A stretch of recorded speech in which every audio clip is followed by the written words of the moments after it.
Hello again, everyone. Today we'll be going through Unit 1.2 again, looking at profit-based organizations, specifically sole traders. So we're covering the competency related to the different types of profit-based organizations, like I said, specifically sole traders. This is an assessment objective 3 level piece of content, meaning that this is directly applicable to questions with command terms such as examine, evaluate, justify, those essay kind of length responses, although it can really come up and be relevant to a wide range of questions. A sole trader is an individual who owns and operates their own business. You might see in the syllabus always, and in the exam always, it will be called a sole trader. That's the terminology the IB has chosen. But in wider reading, maybe when conducting research for an IA or an EE, you might see it called a sole proprietorship or individual entrepreneurship. It can appear as either of those as well. But during your exams, you should always be referring to it as a sole trader. So, sole trader as a structure for the business. This is generally used for small businesses, someone who is working on their own or with a very small number of employees. Also, family businesses are often sole trader structures. So, owned and operated by an individual, where the owner is typically someone working in the business, right? So the owner is kind of directly involved in the day-to-day operations. And sole traders are typically financed from personal savings or retained profits from the business itself, because as we'll learn, it's not easy to get finance as a sole trader. Depending on where you are, sole traders will look different, but if you think of the typical kind of local businesses that you maybe interact with quite frequently, maybe you're buying a bunch of flowers and you're going to the florist, likely to be a sole trader, although there are such a thing as chains of florists. We might go to a small local coffee shop or a small cafe or restaurant, and very often these are operating under a sole trader structure. Some advantages of the sole trader structure. So they are very easy to establish, and governments around the world very much encourage people to enter business because it helps the economy, and make it very easy to get started as a sole trader. Usually some kind of tax registration, maybe a few forms, and off you go. Because the IB is international, they don't kind of require any specific details of how you establish yourself as a sole trader, simply because it does vary depending on the jurisdiction, the country in which you're operating. Similarly with the reporting requirements, this does also change by country, by place where you're registering. But one of the general features of a sole trader is that the reporting requirements are very simple. The government makes it easy to report tax and everything like that, no onerous requirements. And importantly, these are private. When we get into some of the other types of organizations, there is an legal imperative for those organizations to make public some of their documents. For a sole trader, they can keep that all to themselves. The only person they would share it with would be the tax department. They have no reason to share it with anybody else. You'll remember this word from when we looked at features of entrepreneurship, autonomy. A sole trader has full autonomy over their actions, over their business. They decide what happens. They do what they want to do because they're the only ones involved, which leads into the next point of rapid decision making and no profit sharing. The profits that are made by the sole trader are retained by the sole trader. There's no shareholders or investors that they're beholden to. They do have what we would call a USP, a unique selling point, as a sole trader, which is personalized service. Because the owner is working within the business, potentially serving customers directly. It gives that personal touch, personal flavor, and customers typically really appreciate this. It's what sets these small businesses apart from large corporations, is that personal interaction you might be able to have with the business owner.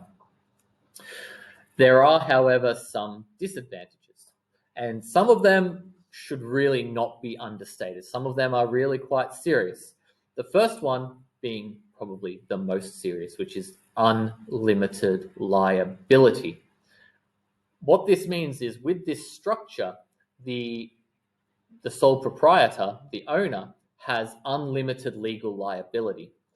If something were to go wrong and the business, the owner, is sued, there's no separation between the business owner and the business.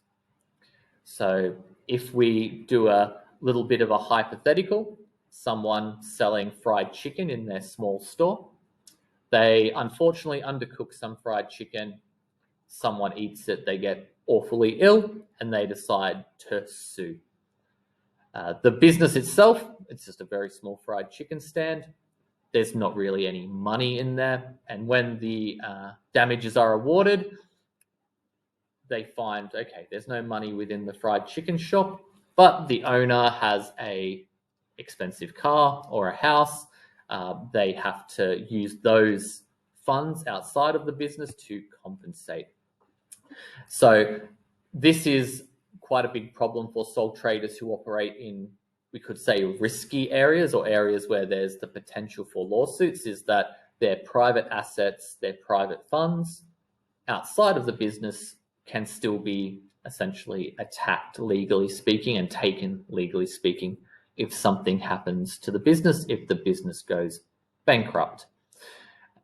This leads into number two a little bit, is there is actually a high risk of failure in these sole trader businesses. It's very hard to open businesses, and depending on the country, there'll be a different stat, but within the first few years, there's a high likelihood of a small sole trader business failing. With that risk of failure and unlimited liability, it's actually a really risky endeavor. If the business signs a 5-year lease on a building, but it shuts down after 3, the building owner can pursue that individual and their private assets for the remainder of that lease term. So, this risk of failure and that unlimited liability shouldn't be understated. There is an over-reliance on the work of the owner as well, which needs to be considered.